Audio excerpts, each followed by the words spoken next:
All right. Hello, everyone. Looks like we've got a lot of people joining us today, which is super exciting. So as you all know, or as many of you probably know, I'm SIAN from the Kiwi Landing Pad, based in San Francisco, going to Africa tomorrow. Super exciting. So today we are following on from our sales and marketing jams, and I thought I would invite you for a marketing session on SEO, which is otherwise known as search engine optimization. So basically, how do you rank in Google and a whole lot of other things, which Malika will kindly share with you. So a bit of background, I've known Malika since 2012. In 2013, she was one of the people who actually taught me a lot about marketing in the get-go. We both used to work for Pure SEO, which is one of New Zealand's best sort of search and digital agencies. And so today we're going to talk about SEO and what it means for your business. The usual stuff, so you want to use Chrome, it's the best browser for audio and video quality.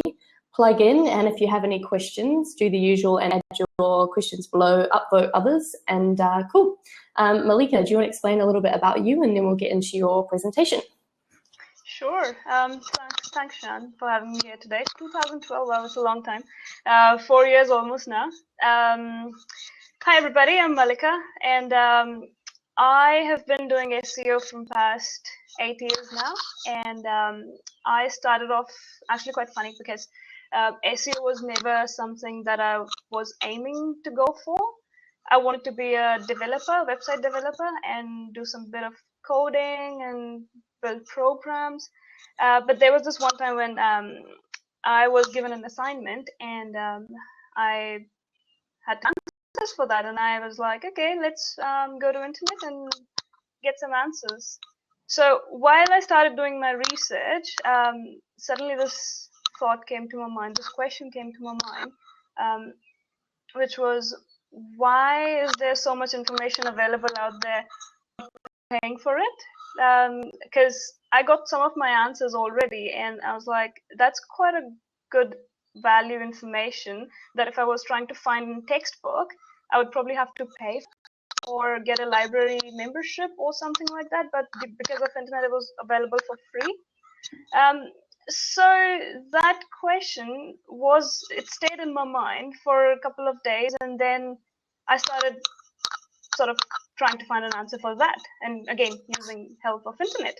And then while I was doing I put some queries in there in Google, why there's information available on internet, how does Webmaster they make use of whatever it is, and then finally I stumbled upon this ad, which was a plain black rectangle with some words which said make money online, and I thought maybe it's sort of related to what I'm trying to find, and then did my research, spent some time. 2 years down the line, I had a team of freelancers. I was freelancing. I had already started to know a bit of SEO, but at that time there was not many people who would tell you about SEO, or not many people had much idea about it. So even me, I had to create a lot of websites and experiment and do a lot of research on that. I would spend like 16 to 17 hours a day just doing that, because it was all quite exciting. It was really good fun just seeing how websites would go up the rankings or go down the rankings. And yeah, so that's what I did back then.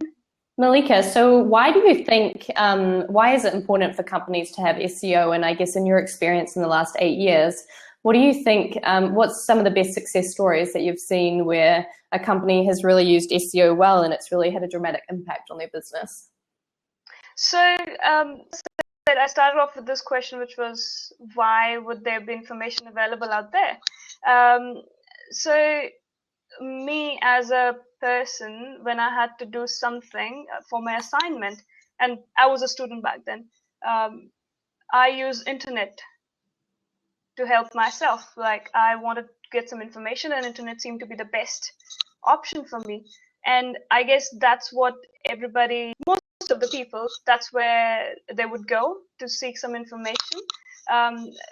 you probably would have done some search, in past, I don't know, 1 week, you would have looked on internet for something. And that's the reason why businesses should be there, because everybody is on internet and they are looking for information. Having a physical storefront or having a shop sort of makes you limited to that geographic region. But if you're on internet, your website can be accessible, from any part of the world. Anybody can access your website. So that's the beauty of internet, and that's why business should be there. I've seen businesses where they have literally started from scratch, did some SEO, and this is a couple of years ago when SEO was not as hard as it is today. But they from scratch did some SEO and gained top spot. And the sales they were making were quite good. And this was the business was actually selling products, but then I had some of my own websites which were literally just for experiment purpose, and I had put on some ads over there, and I would get some few cents out of it when somebody would click on it. And as I said, this is for just experiment purposes. So when I ranked those websites on top spots for one click, I was able to get anywhere between like $5 to $6 US, which is quite a big amount for just one click when you're not even offering any product. So that kind of gives you an idea of how powerful that first page of Google is. And that's why I would say that businesses should be on Google and be on the first page, not on second, not on third, or any, on any other page, but first page is where everybody should be. I mean, it's hard to say everybody should be there because there's so many businesses out there. But then you have your keywords and you select your keywords. So that's like another level that you go into with SEO. It was quite cool. Yes, I think 2 days ago I was showing one of my clients about how YouTube is the second biggest search engine in the world, and a lot of people don't realize that. And so because of that, a lot of people don't actually optimize in YouTube. And so I showed them one of the first videos that I optimized, and it was when 90 seconds was looking at like, okay, what markets do we want to capture? And I was like, okay, well, we're really good at event video production, but we have no content that says that we're good at event video production. So I took all the events that we did and I made a video for it, but then I optimized it so well. I spent like a day optimizing it. Every so often I go back and I check, and that video started ranking first in New Zealand after a couple of weeks. And I was like, wow, either I'm really good at SEO or New Zealand is really, really bad. And I was like, it must be, somewhere in between. And then I was working with this company the other day, and they were like, our videos don't get much traffic. And I was like, well, your SEO sucks. Like, that's why, you're labeling something that just, people don't search for this stuff, and you've got weird characters in. And then so basically what happened, I then looked up, I was like, okay, well, look, here's a video I optimized 4 years ago around event video production, those specific search terms. And then it showed up in American search, like 6 from top on the front page. And I was like, wow, like, okay, SEO 4 years ago, we know that the algorithms were changing right around the time when we were working together, where things needed to be more human readable. You couldn't be as black hat or spammy with your keywords. I guess we'll get into that a little bit later, but I was amazed because when you think you're optimizing for New Zealand, it's ranking highly in America, which is even harder. So that was pretty cool for me. I was like, wow, this is impressive. And then, so I guess, if you do a good job of search, you can really start getting noticed in other areas of the world.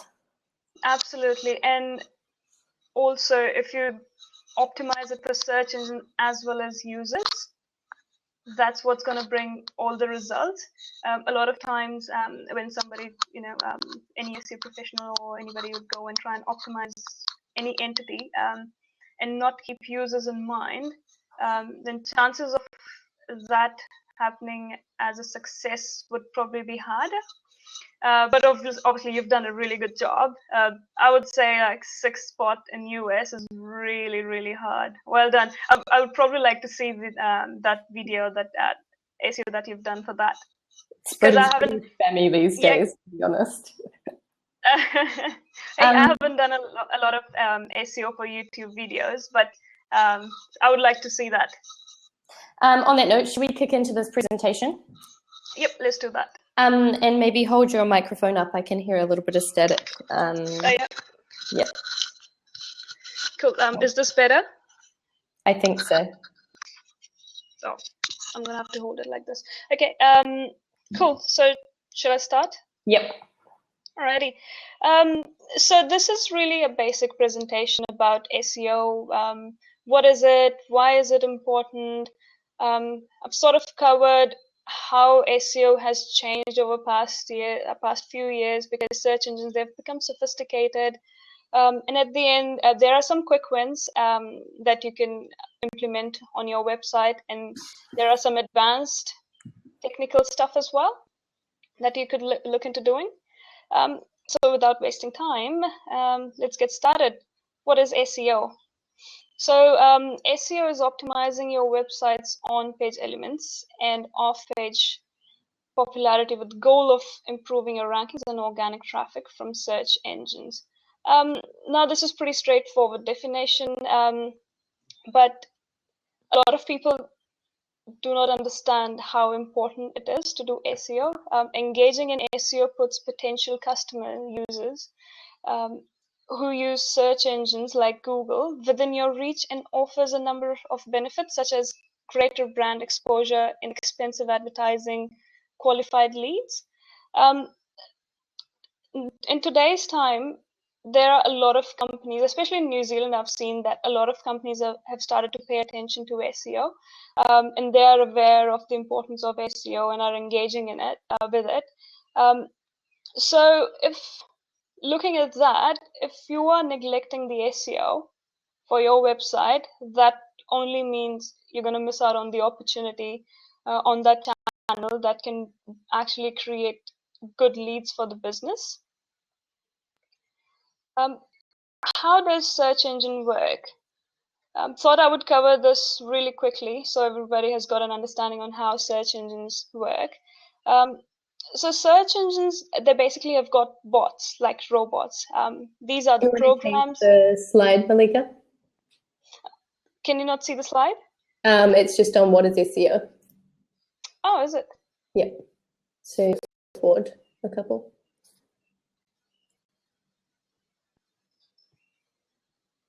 Can you see it now? It's still on what is SEO. Okay.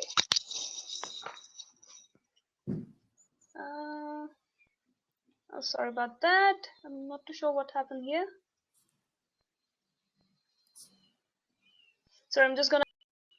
Do you want to send me your presentation and you can keep talking? Okay. It's email. Okay, cool. You can keep talking. Okay. Cool. So search engines have got bots, like robots. These are the programs that are designed to crawl the internet, basically. When a new website is created, it is essential that the search engine bots could crawl it, because without crawling it, it would be really hard for search engines to actually include your website in their index and then display it on the search engine's result page. Now, this brings us to another question, which is, what is an index? An index, it is basically similar to an index of a book where you can see all the pages. Search engines maintain index of websites where they put all the websites, and when a user performs a search query, search engines look at this index and pulls and present the best results based on the user intent. When these bots are on the internet, they basically use links to navigate their way to another web page.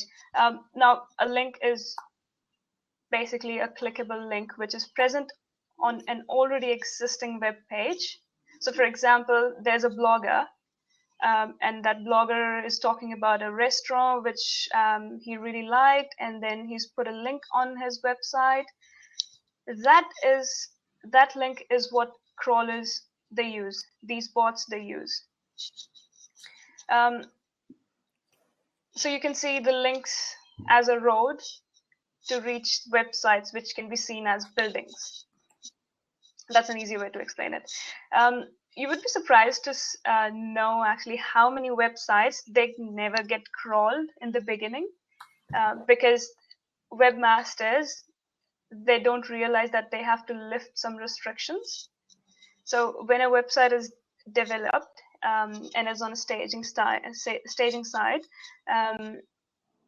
they basically restrict crawlers from crawling the website because they want website to be fully completed first, and only then they want it to be available for internet. And a lot of times they launch the website, but they forget to take those restrictions off. So this is one thing that everybody should be careful whenever they do a new website, that those restrictions should be taken off the website. So this is really a basic explanation on how search engines they work. I'll move on to the next bit, which is search landscape is changing. Now I want to talk about this because if you've just started investing time in SEO and are quite new to it, you probably would have noticed that a lot of people on internet, a lot of websites on internet, they talk about SEO being not effective at all. Some even go to the extent of saying that SEO is dead. Now that is not true at all, because SEO is not dead. I'll just talk about a couple of examples here. That back in 2000, early 2000, it was so easy to rank website that you would just put some keywords on your web page. Now keywords are phrases like best restaurant in Auckland, Thai restaurant in Auckland, something like this. They would just put keywords on their web pages, and those web pages would start to rank. Now a lot of people started doing that, and Google got to know about it. And of course, Google had to take an action, because just by doing this sort of activity, users were not really getting the best result on search engine page. They would only get results that were sort of manipulated by a lot of webmasters back then. Another example is when webmasters and SEOs, they got to know about the power of backlinks. Backlinks is same as links. When some website talks about your website, that is called a backlink. So a lot of webmasters, they started creating these websites, link networks basically, to throw backlinks on their commercial website. Now Google see backlinks as votes. The more you've got it, the better it is. So when they created link networks, all these webmasters, there was this whole industry that was created out of it, where people were just buying and selling links. And of course, Google got to know about it as well. So Google shut that down as well. So by that, I mean that all those websites which were using tactics that were not really the recommended best practices, they were demoted in rankings. And some of them were actually even taken off the index, so they could never really get back their rankings. So that is how much of an impact this thing has got. And just because this thing has happened in the past, where people have tried to sort of literally manipulate the results, a lot of people say that SEO is dead, but it's not. So basically, you wanted to explain the difference between, I guess, a good link and a bad link, and say, so for example, if we were blogging both about travel, and then we inserted a link in our blog post to each other, and you had 100,000 followers and I had 5, and you ranked first, then your site would, and you referenced me, your site would be a good link to my site and would give me more authority in the Google algorithm because you were a white hat or a good link, right? That is correct, yeah. Some of the things that people were doing back then was they would just get links from any website. So here in the example you just gave me, we probably were in the same sort of industry, same market, but back then people would just get links from literally any website they could get from. So that's not really good, because there's no point a website which is not related to your industry trying to link to you. And then it would just not be one case. There would be like hundreds and thousands of such links being pointed to your website. So that is considered as bad. And what about, so, in New Zealand, how we've got some like sort of, like the yellow pages, all of these sort of like industry listing sites. How do those work now? Because that was a big thing, right? You'd find the next biggest listing engine and then you put a link in there and that would help for like backlinks and that sort of thing. Does that go with sort of rankings now, or is that frowned upon or viewed as a bad link? Yeah, so there's actually quite a fine line here. Sites like Yellow Pages, in New Zealand we've got Finder, we've got Yelp. So these sites are actually really good. They're still good and they will remain good. When we were talking about directory listings, like say, 5 years ago, there were a lot of directory websites that were just created for the sake of backlinks. Now, if you compare those sort of websites with, say, Yelp or Zomato, Zomato and Yelp, they actually provide value to the users. So so Zomato, Yelp, Finder, they're all considered as high authority, good quality websites, and they still work. And I would highly recommend using such websites for your link building acquisition process. Awesome. That's a really good tip. I also think what we found, or what I found when I was working at Pure SEO, is that as long as you find sort of a link directory or like a search directory that's very specific and niche to your industry, or it's for a certain purpose and there's a lot of like good traffic on it, then that generally is okay. Like maybe if you're a freelancer, a photography freelancer, and you list on a platform that's specifically for creators, that would be okay. Or if you're like a car dealership listing on a car directory, then that would be okay. So basically, as long as you're being in line with what your industry is and you're finding something that specifically is for that purpose, then you should be okay getting links from that place. Absolutely, because there's a reason why other websites would talk about your website, because they're all related. They've got high authority and they're not just created for the sake of getting backlinks. So we have a question from Taz. And they say, with our business, we found the social media presence popularity helped our search engine ranking. Is this something you guys have experienced, or is it just a one-off for us? So social media, there's nothing been measured as such, but social media, it does give really good signals to search engines, because now there's this whole thought process behind it, which is Google, for example, they care about users, and all that matters to Google is good user experience. Now, in today's time, everybody's aware that there are social media platforms such as Facebook, Twitter, Reddit, and people are heavily engaged over there. They really like those platforms. So, of course, a search engine like Google, they would consider link signals or any type of signal coming from social platforms. So you run a social campaign, depending on what you've done. You've put a blog post out there and it went viral, or any activity that happens on social platform, it does have some sort of impact on the search rankings. It's just that there has been no method as of yet to measure the impact. Do you want to talk about, I guess, SEO ranking factors? I think this will be one of the most relevant slides to the audience we have, especially in terms of, I guess, like content and some of the smaller things that they can do to start ranking, in terms of like, it's interesting how important like the title and description and keywords and sort of metadata is. And also I've noticed that New Zealand startups, they really do not optimize their heading or their H1 heading on their webpage, which is, one of the most important and simplest things that you can actually do to start ranking properly, which is quite simple, especially in New Zealand. It is, and they're actually quite easy. They're low-hanging fruits as well. So everybody should be doing that. But of course, there's a bit of awareness that needs to happen.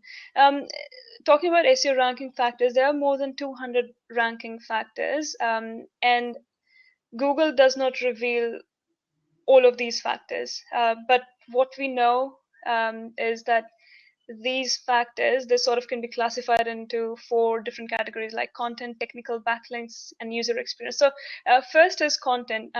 Now content here means the content that you can see on the website, which can, for example, how Shan just mentioned about header tags and titles and all that. So they are quite important, because the way search engine crawlers, they work is, they would come to your website, they would try to scan your web page, and they would read all those words that appear on your pages. And when they do that, they start to put information in their index. Now, there's one thing, which is search engine crawlers or bots, they can only read text. They cannot read anything else. So if you provide more information in terms of text, it will be better for search engine bots, because they will be able to understand your website better, and hence they will be able to show your website on the first page, or depending on user intent, what the user intent was and what actually you're offering on your website. So they'll be able to sort of place you at the right position. And this is also why copywriting is so important, right, Malika? Like why yes. Sort of the pages that you have on your website should truly be optimized for copywriting and for the sort of word group that you are targeting, or like the industry that you're targeting. Absolutely. You've got a piece of content on your website. So, for example, you've got 300 to 400 words. Anything less than that is probably less content for crawlers or bots. Anything more than that is good. But also you can have keywords, like you just mentioned. You can put some words over there between your content and just sprinkle it around, and you can have this nicely optimized piece of content that would really help with the rankings. And then I guess just a tip to put it in layman's terms, if you have to do this yourself and you don't actually have a specific content writer, a good trick of how to use that is you can use the keyword research tool in AdWords, and you can sort of go, say if you're in community building or community management industry or social media, and actually that's a hard example. Say you're in the car industry, and so you can go and look at like what people are searching for in terms of cars. Then they might be like buying cars, selling cars, etc. And so you want to create this sort of like, is it 10 to 15 word grouping of words that all sort of say a similar thing, but they're different factors that people would search for. And when you're thinking of keyword terms, you actually really want to think about pidgin English. So when you type in Google, you don't speak proper human sentences. Like you type Thai food or places that have trees or something, but you're not going to go, I'm looking for a place that has trees that I want to buy from. You're going to say, a tree place, a plant shop. So I think if you start thinking of it in terms of like dulled down English, that's when you get, like in terms of how you would actually search, that's where you get some of your best search terms. And then in terms of like copywriting, so optimizing your content is sort of taking this word cloud that you've just created. We call them word clouds, I think. And then you basically want to take that and just write a human readable paragraph. And that's really what Google is looking for in terms of like using these words, because Google goes, those words will pretty much all mean the same thing. And it's human readable, which means this content is designed for a human, not for search. And that's really what Google favors. Is that right, Malika? That is absolutely correct. Spot on. Awesome. And then do we want to touch on blogging? Because I also feel like that's a really important factor for these startups as well to get started. Yeah, absolutely. So we've sort of covered from the SEO, keyword SEO point of view, but then there's another aspect to it, which is keeping your website updated.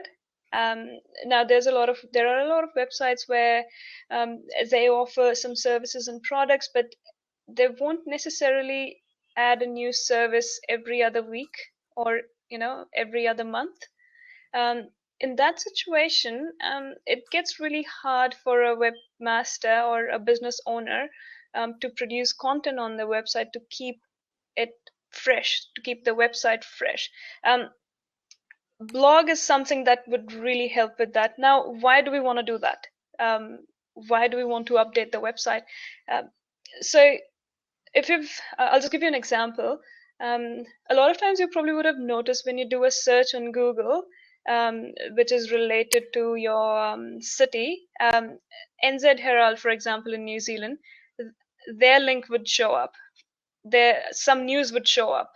That is because Google actually prefer website which gets updated frequently. And NZ Herald is the best example for that. And if you could do the same thing for your commercial website as well, then chances are that you would rank higher for a lot of terms too. So that's one. Then another thing is that with blog posts or with blog, you actually can target heaps lot of other keywords that you probably will not be able to do with just your commercial website.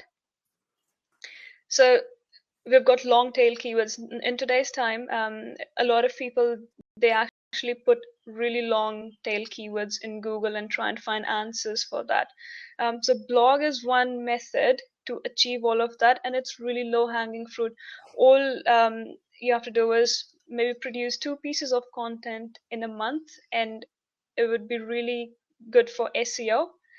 Would be helpful to capture a lot of users and some potential leads as well with that. Do you think it's also a way of basically sort of expanding your net out a little bit to capturing more of an audience than you would usually get? So say, for example, your network or your product is targeting accounting software, but you actually want to target the entire financial sector. Could blogging about the entire financial sector really help draw in other people who might come across your product from that way, like getting you more of an audience? Yes, absolutely. For a business, I guess it's quite important to set themselves as industry leaders and thought leaders. So that is one way to achieve that. And for a business provides services and products. But for a consumer, they probably are after a lot of information. For example, in financial sector, they could be consumers could be after some information related to how to save money. Some of the tips that they could use to improve their I don't know, bank balance maybe. So these are the sort of things that a business can actually look into doing, and the long-term benefits are huge with this. I guess for another example is many of you have probably heard me talk about SaaSta, the conference, but they're actually a blog as well. But how they got their start was actually answering questions on Quora related to SaaS or software as a service. And Google actually favors Quora quite well as an algorithm because it's basically another search. It's another search platform, right? It's got, all of these questions, all of these answers, and a whole lot of people contributing content, and it's updated regularly. And then you've got people with massive followers. But imagine if like Jason Lincoln from SaaSta is purely just answering things on SaaS, and he has a massive following of, I think he's got like maybe 23 million views or something on Quora, and maybe like over 1,000 answers, which Google's going to be like, wow, this person really talks a lot about this thing. And then for SaaSta now as a blog, they write about pretty much everything in a SaaS vertical, from like hiring sales to doing all this stuff. So I guess in terms of a blogging platform, they're capturing a lot of audience. And I think we can, you can do that as well. Do you want to talk just quickly on the content side, like how a few of the small tips that you can really do to optimize? So I sort of say like the title needs to be well optimized. So how do you do that? And then like the first paragraph sort of needs to repeat the title, but not be word for word. And then kind of littering some keywords through that. Can you explain that? So with content, there are a couple of elements that one should take care of. First being the title tag. And now the title tag has got a certain limit. This is something that you see on Google when you put in a search query. So the first thing you see is title, then you see a URL underneath it, and then a little bit of description about the website. Now these So now meta title, it's actually, the title is called meta title. So meta title is quite important. And if you could put some keywords in there that are really important for your business for that particular page, that will improve your chances of ranking higher in search engine's result page. Second is meta description. Now, meta description is something that you see on search engine result page under the URL. Just a little bit of description of I don't know, 2 lines or 3 lines. It does not have any ranking impact as such, but it does have an impact on the click-through rate. See that space as an advertisement space, and if you create a really good call to action copy over there, chances are that you will have a good click-through rate, and click-through rate is a ranking factor. So indirectly, it helps you with the ranking. Then this was what you see on the search engine result page, but then you've got what you actually see on the web page. So you'll have a title for your content, which can be the same as your meta title. Then you would want to have at least 300 words on a web page, because as I said earlier, anything less than that would probably be not enough for you to rank. I've seen pieces of content which goes above 1,000 words and they rank really well. A lot of SEOs, they are doing it, but I can understand for a business it's not really feasible to produce such amount of content for one blog post. What they can do is they can break it down and update twice instead of just one with one long blog post. Few other things with content is one is header tags, like Sean mentioned earlier.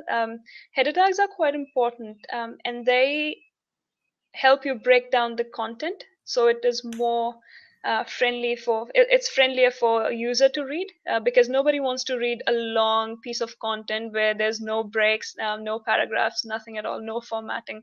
It just gets boring for the users, and then chances are that the user will bounce off the web page. So in order to keep the user over there, it's quite important to have header tags, and search engines use header tag information as well. So for both search engine users, it's good. Then it is also suggested to have images on your web pages. Now, as I mentioned earlier, search engines can only read text. They cannot read images. So images are quite good for users. They will keep users interested in your piece of content, but search engines cannot get any information out of it. However, what you can do is you can implement an alt tag. This is a tag that goes into the coding, and you can put in some information over there. Now, this is all coding stuff. But so for anyone who's doing blog posts and want to insert images, it's quite important that you actually give your image a title. And so instead of just taking a screenshot and it being like screenshot the date, blah, blah, blah, .png, you actually want to say the trees are green, plants are us, if that's your business, for example, but you get my drift. And then you also want to create an alt tag that matches that same description. And then the search engine can read that. So you're basically saying, hey, this is an image of this. Right, Malika? Yep, absolutely.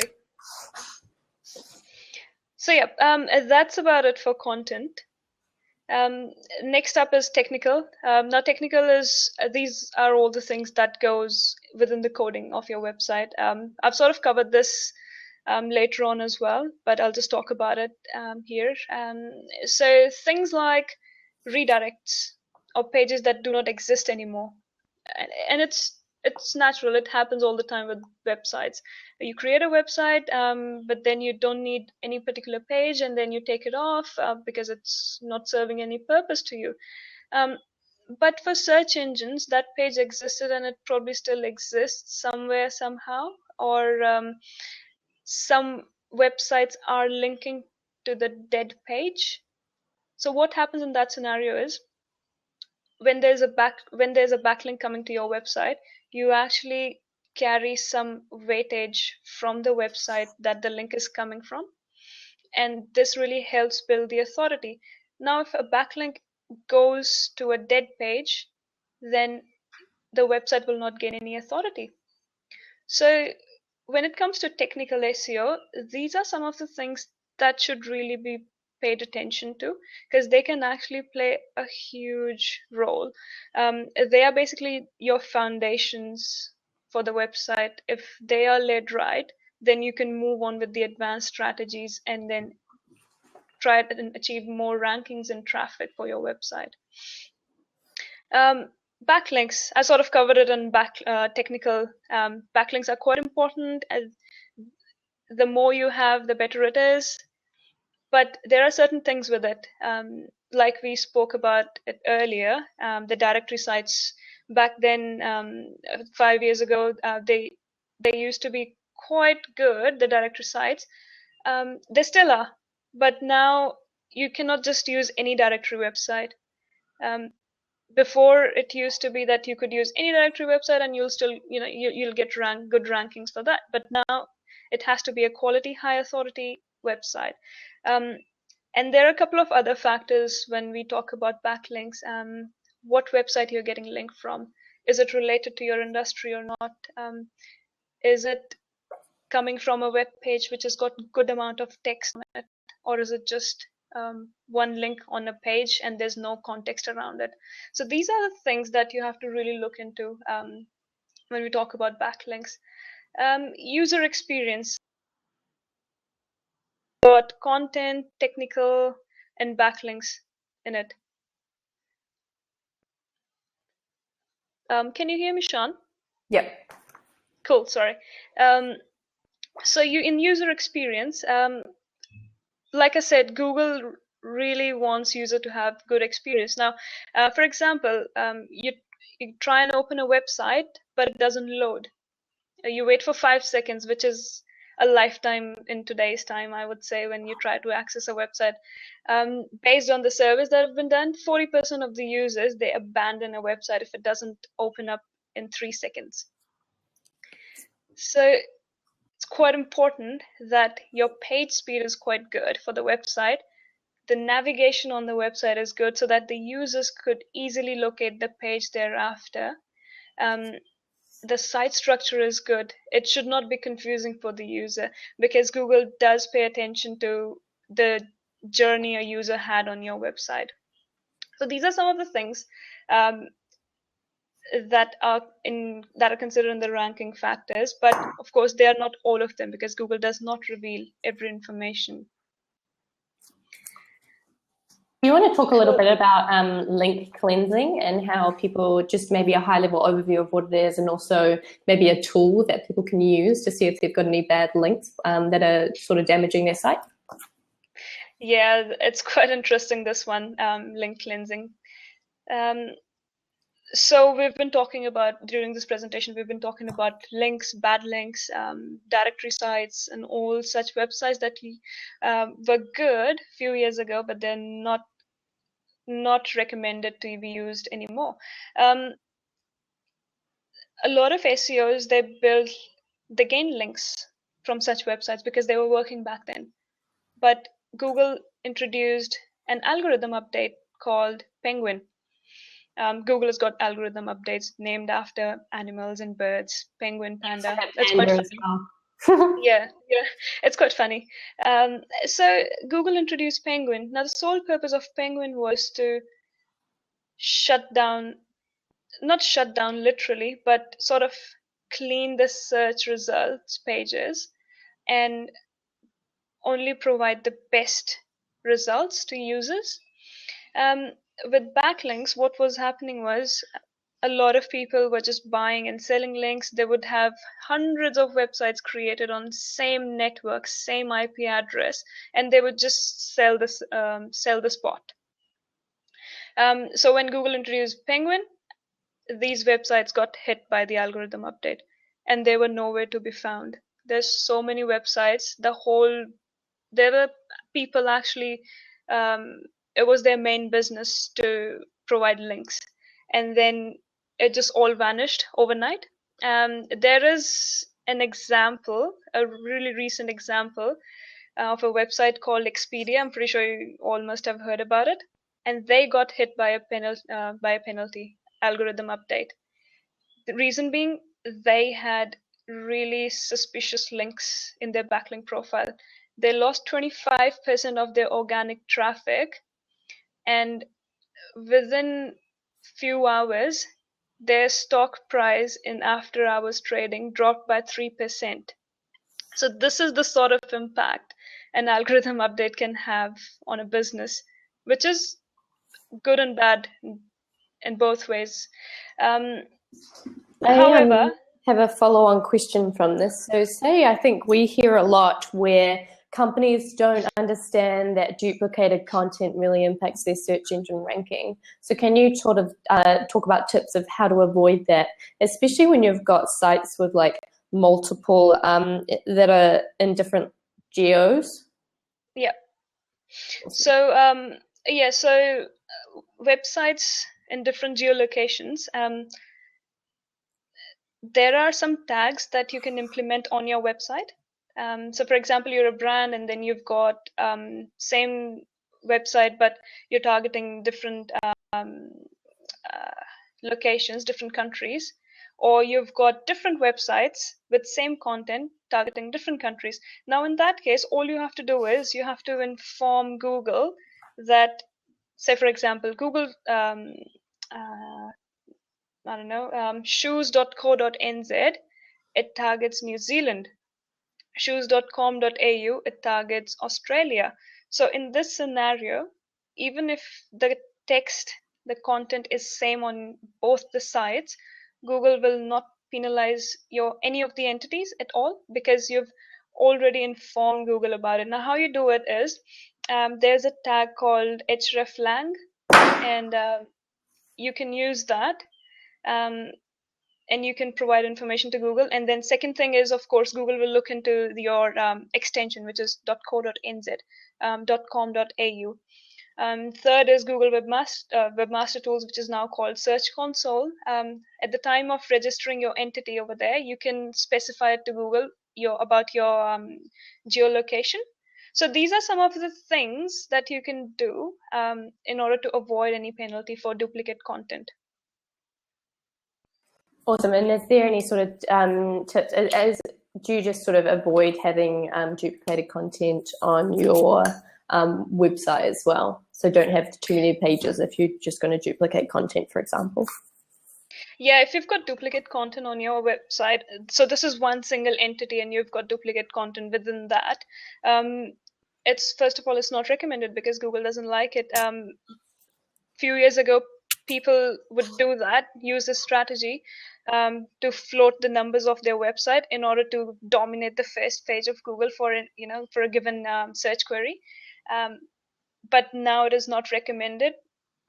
One reason, Google doesn't like it. Second is, Google works on a crawling budget. So Google can only crawl so many pages of your website at a given time. So websites that are huge, a lot of times duplicate content will happen on websites that are really huge. And if you've got duplicate content happening on such a website, chances are, because of that, your important pages will not be able to rank, index and rank. For a small website, if you've got duplicate content, you can always implement a canonical tag. So basically what a canonical tag does is, it tells Google that, hey, this page is live, that's right, but it has an original copy at this location. So once you inform Google about it, Google will not penalize your website. So that's one way to deal with duplicate content. Awesome. Sue asked what number of pages are in Google's crawling budget. There's no number for that. Google doesn't reveal that information. But as I said, it's for huge websites, a crawling budget, this thing applies, because if it's a small website, it probably would be fine. And Taz asked a question and said, in terms of the text, the 300 words that you mentioned, how would it work with e-commerce websites? We basically have images and shopping cart with some text. Yeah, so e-commerce websites that do have this, they cannot have 300 words for all of their pages. It's all right. That is the recommended limit, 300. But if it does not serve the purpose, or if it is not feasible to do that, then it's all right to keep it around 100. As long as it is unique, it should be fine. One of the problems with e-commerce websites that I've seen is the description for a lot of products would be same across heaps of other websites, because sometimes the source is a major brand and then the e-commerce websites are resellers. So they would have the same description, and that can be a problem. So as long as your description is unique, it should be fine. But 300 is really the recommended limit. Awesome. Can you write or tell me what the tags were that you mentioned for the website in terms of the hreflang and the extension one? So there is one called hreflang. How do you spell that? It's hreflang. Okay, maybe I'll get you to write it later. Yeah, that's fine. Yeah, I'll do that. But we'll write it and then there was canonical tag. Awesome. Cool. Should we move into the rest of this presentation? Sorry, that was, I guess the SEO ranking factors is actually really important, because once you get a basic grasp of why that matters, especially for you guys, like some really basic optimization around, you know, maybe listing on Yelp or writing content, or just making sure that if you're writing a blog post, you really put some consideration into your title and some of the content. And then I guess your user experience, you know, like sites that don't load, that's a fun fact. I won't wait for a site to load or just find a new one.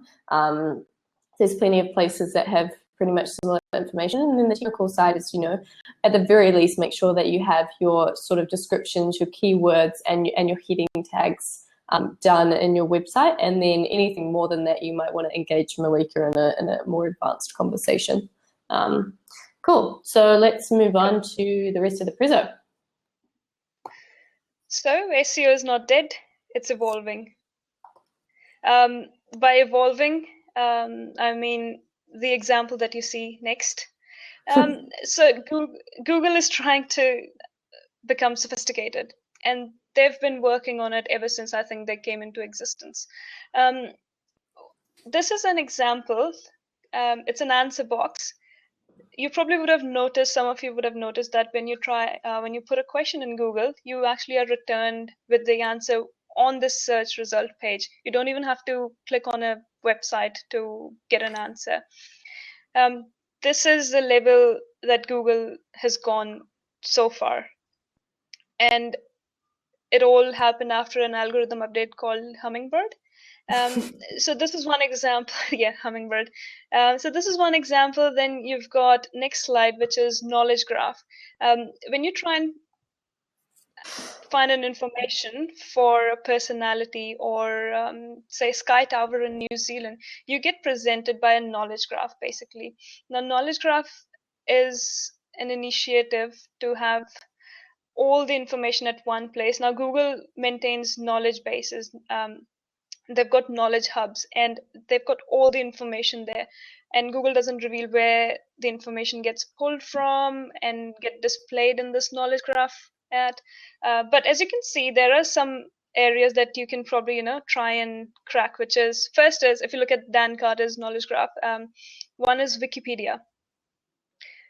This sort of tells that Google puts a lot of trust in Wikipedia site and is happy to pull information from there to present a knowledge graph.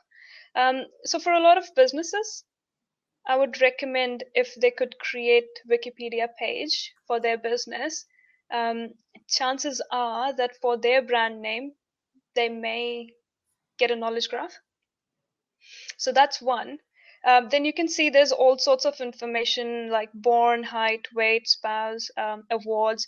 Now these are pulled from different sources, and of course there's no mention of any of such sources. But the idea is to have all the information presented to search engine in an easy to read format. I'll talk about it later on, what I mean by that. Moving on to the next one, we've got events. That's another example of how search engines, they work in today's time. You try and put in a query like events in Auckland, you don't have to go to any website, you get the information right there.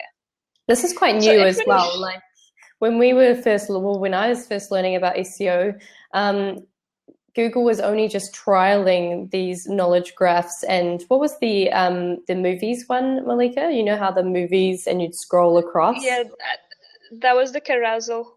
Yeah.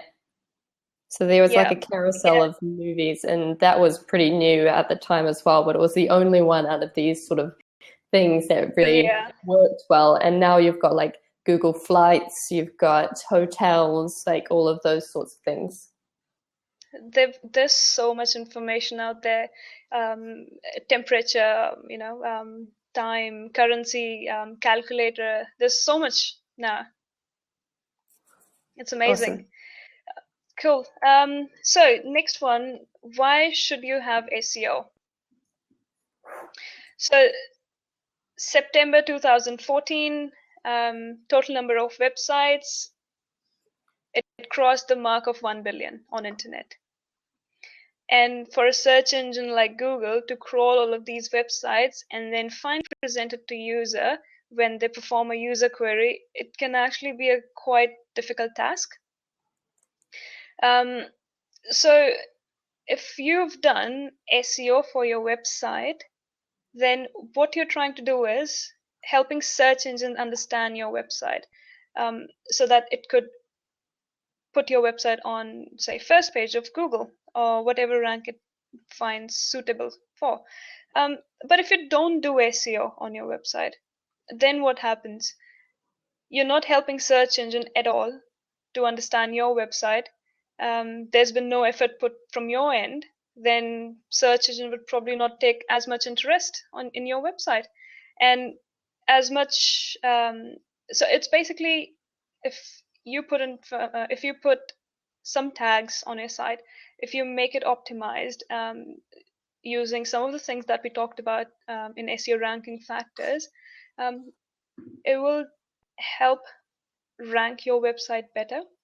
And if it is ranking better, chances are that you will get more leads, because of course higher rankings mean more organic traffic, and you'd be surprised on how much traffic the first page of Google gets and the remaining pages that don't, basically. So yeah, that's the whole thought process behind why SEO is important for any website, commercial, non-commercial. If you've got a website, you probably want it to be seen by the world, by the potential customers, consumers. So just having a website is probably not enough. Having it optimized for search engines is something that everybody should be looking at. Next is what page one ranking means for your business. As I said, you'd be surprised by how much traffic first page gets. So 71.33% of searchers, all of these people, they actually click on the first page, any of the results on the first page that they think is useful for them. And if you try and think, for example, me, I don't remember the last time I went on page 2 of Google or page 3 of Google. All the information that I wanted, I found it on first page, because Google has become so much smarter, so much sophisticated, that it can present the information that I'm after. It just knows what I want to be, what I'm after. So yeah, this sort of tells why it is important to be on first page. Second page, third page, fourth page, they get some traffic, but not as much as first one. And even when we talk about the first page, there are a few spots on first page. So you've got 1, 2, 3, 4, depending on, it used to be 10 spots, but now because of other results like answer boxes, knowledge graph, paid ads, the number varies for different terms and depending on the competition. So between those organic spots on first page, there's a lot of competition for first, second, third, or fourth spot. So if your website is on 10th spot, chances are you probably will get hardly any click. But if your website is on first, second, third, or between 1 and 5, you probably will get a lot of traffic over there. So it's not even about being on first page. It's actually about being on the top spots of first page. So that's the whole thought process. Next up is what search engines are looking for. On-page content that matches user intent. So we sort of covered this earlier. The whole thing about SEO is that everything is related to everything. And you would see that we've covered a lot of things earlier, and then we'll still talk about it later on as well, but in a different, from a different angle. So on-page content, like we've talked about, crawlers, they can crawl text. They read that and they understand that. They don't read anything else. If your website is built in JavaScript, crawlers will not be able to see anything. They will not be able to read anything, and hence not provide anything. So on-page content should be paid attention to, and it's quite important. Users can see that, and search engines can read that. Then there's performance. Like we talked about page speed. Page speed is quite big, because if a web page is not loading, especially a lot of people are now on mobile devices, and when they're on a mobile device, they probably do not have that much of a time as they would have when they are trying to search for something on a desktop, because somebody who's on mobile device is probably on a go, is probably trying to find his or her way out for something. So it's quite important to have good page load time. Then there are other things, say error pages, redirects. The more redirects you have on your website, the slower it becomes, because there's a lot of requests from your browser to the server that are made. So browser tries to request one page, but because you've put a redirect over there in the coding, then browser get redirected to another page to fetch the information. So these are all the technical things that you should be looking after. Then there's user experience. Again, user experience and performance, they're kind of similar. You would want to provide a good user experience. All the information that you put out there on your website should be relevant to the users. Back then, a few years ago, people would just create content. They would just write something up so that they could rank, but it doesn't happen that way now. Like Sean mentioned, that you probably would have a keyword cloud, and then you would use all those keywords. They mean same, but they're different words, so they're synonyms or something like that. So yeah, you have to keep in mind what user intent is. Then authority. By authority, I mean it could be how long a website has been running on internet. For example, a website like NZ Herald has gained so much authority within New Zealand region that Google trusts NZ Herald blindly, probably. First, because it has been there for so many years. Second, it gets updated almost, I don't know, every 10 minutes, every minute maybe. There's so much of unique content, so much of fresh content, and so many people go there. So many people try to link to NZ Herald. So these are the things that one should be aiming for, and search engines are trying to find this sort of information when they evaluate your website for rankings. Cool. Quick wins. Build a comprehensive keyword database. This is the same as Sean mentioned. You have a keyword cloud. So it's the Google Keyword Planner tool that you can use. It's for free. Sean has already covered it. But I'll just talk about it a little bit. What you do is you go in there. All you need to do is sign up, and then you put the keyword you think people would be searching for. So if you've got a restaurant in Auckland, you put restaurant Auckland. And then, as you can see on the right hand side, there are 4,400 searches. Now this is average monthly searches. So you could see how many people on an average in a given month they search for restaurants Auckland. And if you optimize your website for that, chances are that you would get more exposure, because when you optimize your website for restaurant Auckland, you would be putting these words on your website. You would be setting your internal structure of the website. You will do internal linking of your website around this keyword. And yep, sorry, go on. No, sorry, you go. I'll say something after. Okay. And then when a user puts this query, restaurant Auckland or restaurant Auckland, chances are that your website will appear higher in the rankings because you've optimized around this keyword.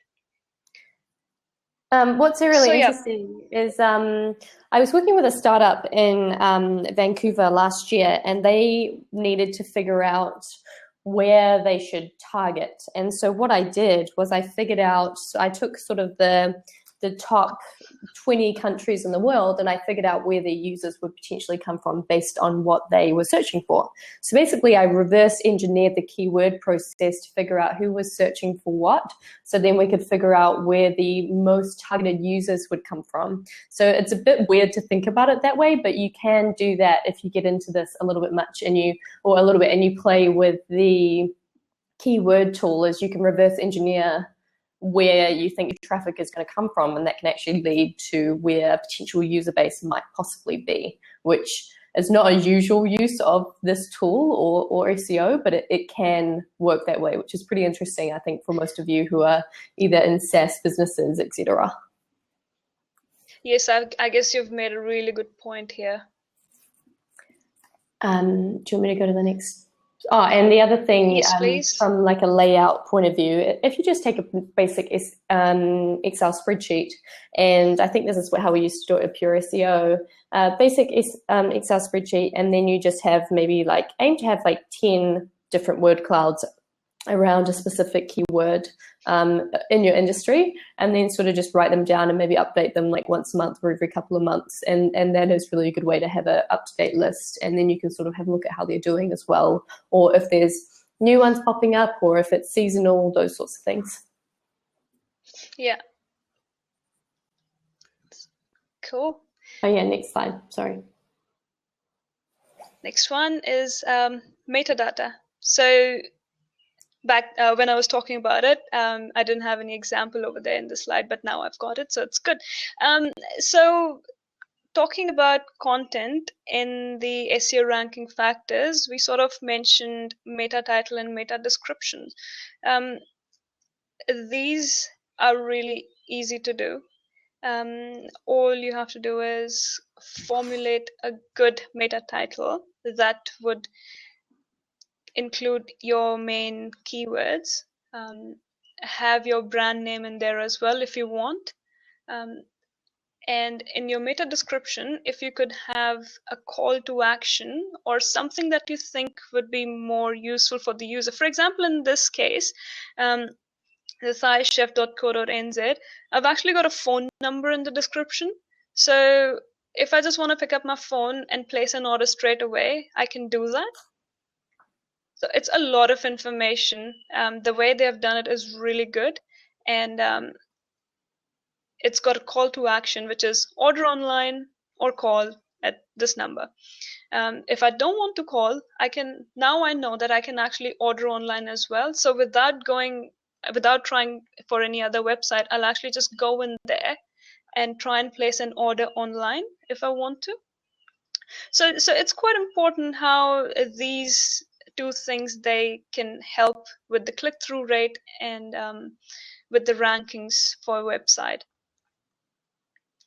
And you can use the same keyword research that we spoke about earlier. You have your keyword research done for your website, and then you select your pages, and then you select the keywords that you want to use for those pages. Cool. Next is only have unique content. Now, duplicate content is an issue with a lot of websites, and it probably will be an issue for as long as there's internet, because you cannot just avoid duplicate content. Chances are that you will end up having duplicate content at some stage of your website life. So it's highly recommended to have unique content first of all. But if you do have duplicate content, then you can implement a canonical tag. You can try to de-index that page using robot text. That's another way to do it. Or you could just completely take it off, set a redirect. So these are the 3 ways that you could deal with duplicate content and make sure that your website only has got unique content in there.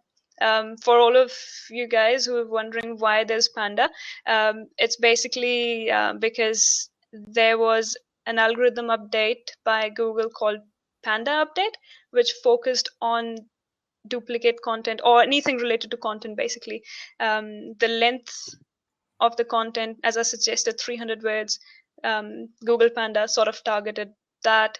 Then uniqueness, duplicate content, this was also included in Google Panda.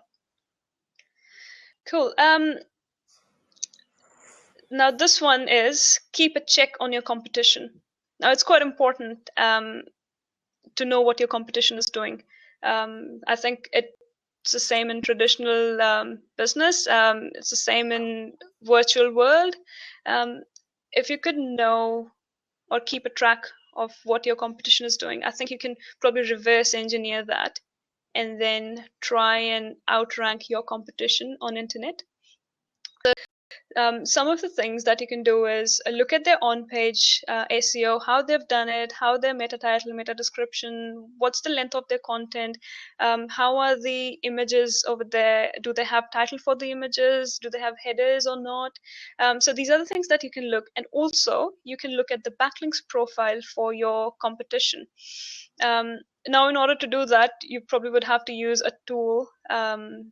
One is the one that I use is Ahrefs, which is a premium tool, but they do have, I think they do have a 30-day trial period, and there are some other tools as well apart from Ahrefs that you can use to look at the backlink profile.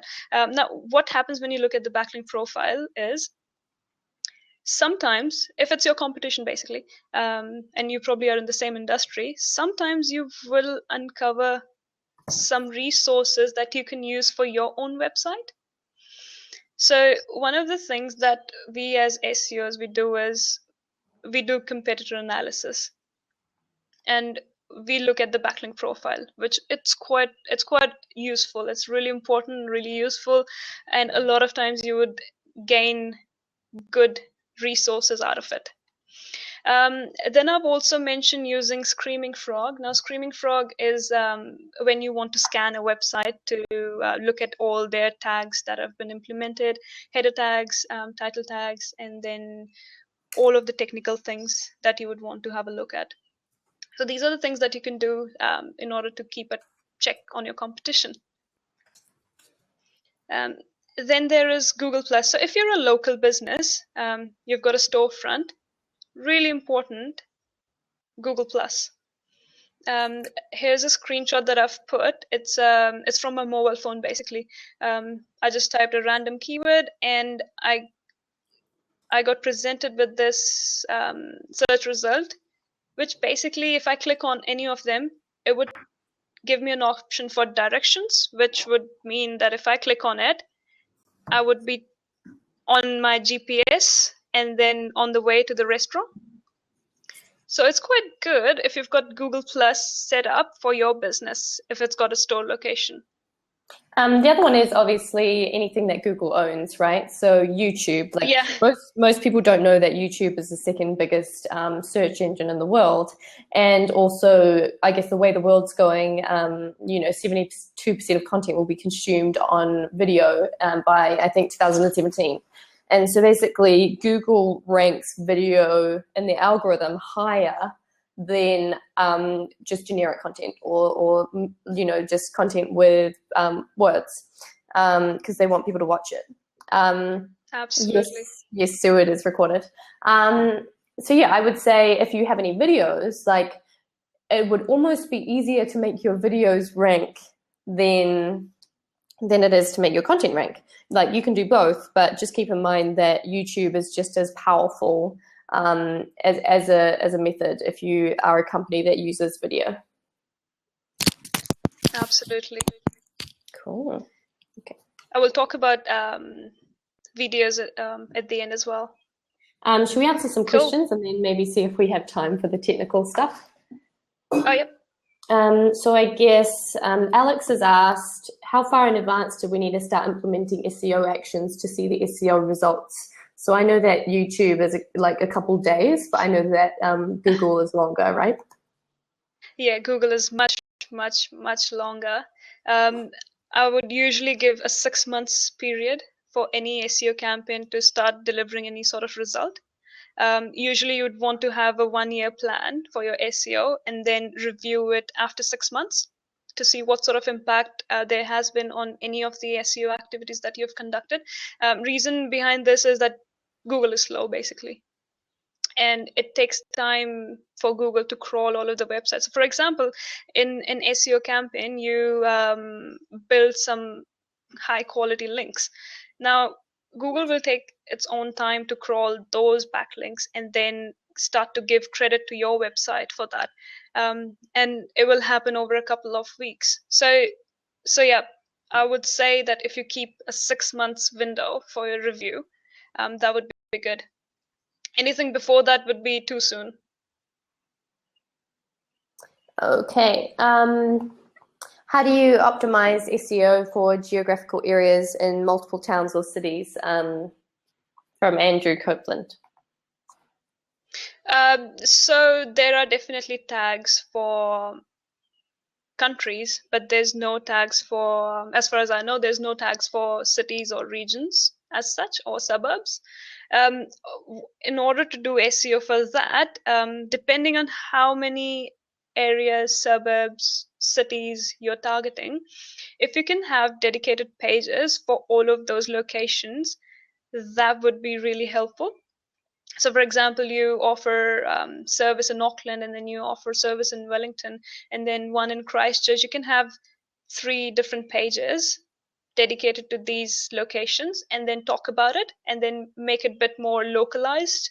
For example, in Auckland, you can sort of talk about something that's related to Auckland, and then have your physical address over there too.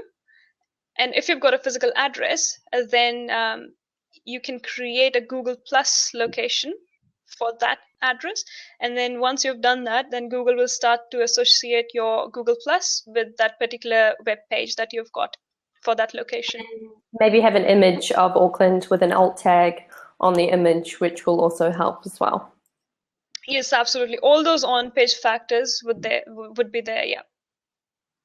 Awesome. Neela, that's your question.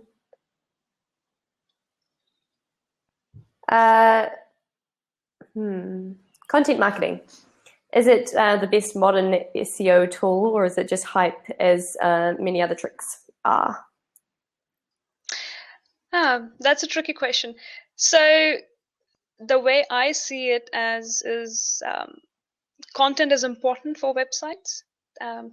They help you update your website, like we just talked about it earlier.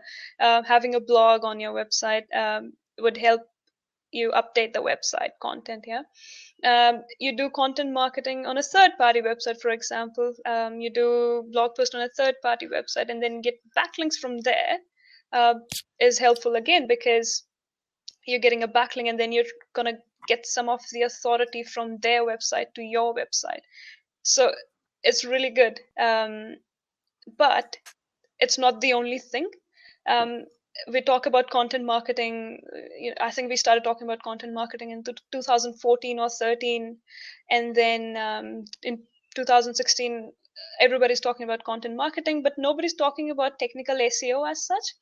But technical SEO, or even just laying the foundations right, they're quite important, because if you don't have those right, then the content marketing that you would do will probably take twice as much time to show some result, or thrice as much time. Yeah, I would definitely say that you want to apply the other 3 methods first, and then use your content marketing to keep you relevant. And relevance is important. I guess a good example of how content marketing can work well without it being hype is like, so I guess this webinar is a form of content marketing.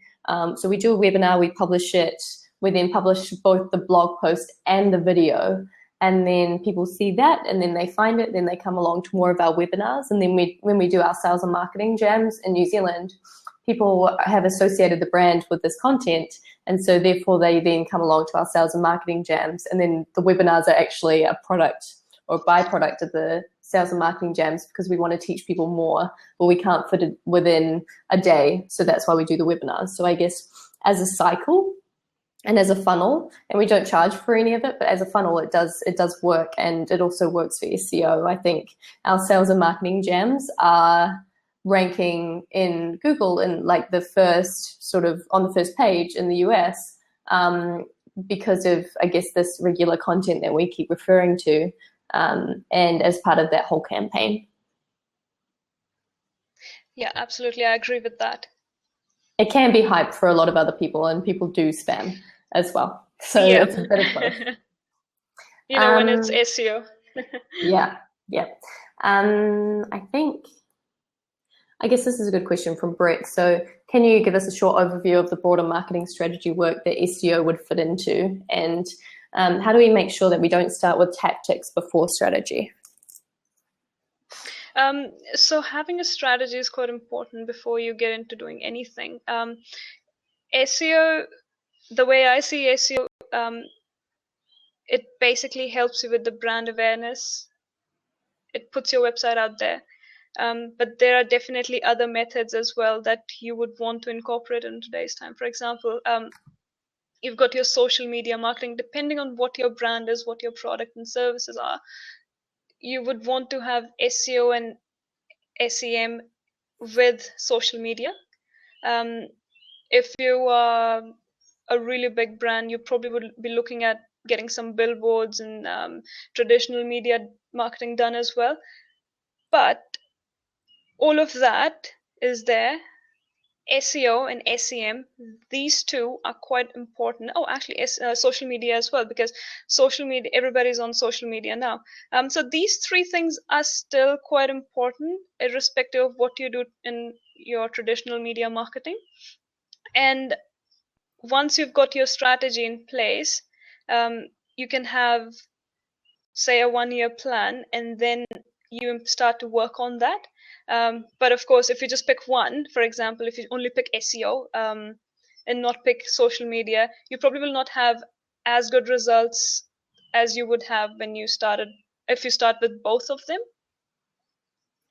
I think another really good tip, and something that I just thought of that other people don't know, is the App Store. So iTunes, or the iTunes Store, is actually a really, really, really good way of getting found. So a lot of people also don't optimize in iTunes or in the App Store.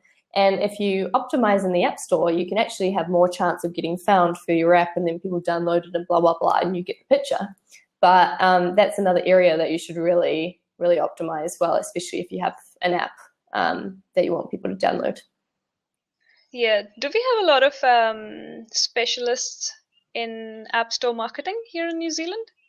I think it's a pretty new thing. And I also think like YouTube optimization will become quite a big thing. You know, we're kind of going through this trend of like AdWords and SEO experts. And now I think we're going to get more and more people going, and we've had like social media people. I think now more and more people are going like community and YouTube optimization instead of AdWords. It'll be video marketing and sort of that whole loop. And also, I guess, the App Store optimization. And I mean, there's more than one App Store. I mean, imagine the Google or the Android App Store.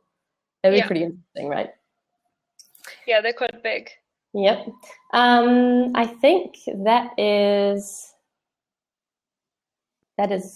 all, really. I answered Neil's question. What is the difference between doing SEO for a single-page website versus a multi-page website?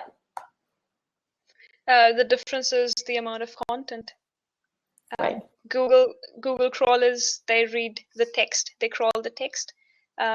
If you present more text to them, it's good. Chances of your website's ranking higher would increase. But if it's just a single page website, then you're very limited, and then you are only presented. You're only presenting like a little bit of information about your website, product, services to Google, and it probably is not going to be enough for Google to start ranking your website, considering the fact that in today's time, for example, in 2016, there are a lot of websites which are more than 5 pages. Right. So yeah, the difference is the content. So what does that mean for companies who are choosing this sort of scrolling one-page website format now? That's kind of, it's a pretty cool like trend, and it's nice to look at, but what does that do in terms of search engine optimization? Yeah, it looks quite cool. Personally, if there's no SEO, if SEO didn't exist, I would go with that. But for search engines, it does mean that there's only one page. For users, it looks like that there's probably it's a long page, but then they've got some buttons over there that they could click on and then reach another section of the page. But literally it's just one page. So you are basically restricting your website. You're limiting the potential of the website over there, because search engines, they can't find enough information and have you compete with your competitors and rank your website better than them. Awesome. I just realized that we're going to run out of time on the recording. So I think that's super awesome. Richard, I might answer your question offline or on Twitter. And I just want to say thanks, Malika, for coming in and speaking with us today. And I guess we should probably do another session if you guys want it. Yeah. Do you have anything else to say? No, that would be all. Thank you so much for having me here, Sean. Cool. Thanks so much for coming, guys. And yeah, we'll do another session, I guess, maybe with the technical and advanced SEO. Awesome. Cool. And I'll also send you the tags for that. Cool. Awesome. Alrighty. Thanks so much, guys. See you later. Thank you. Bye.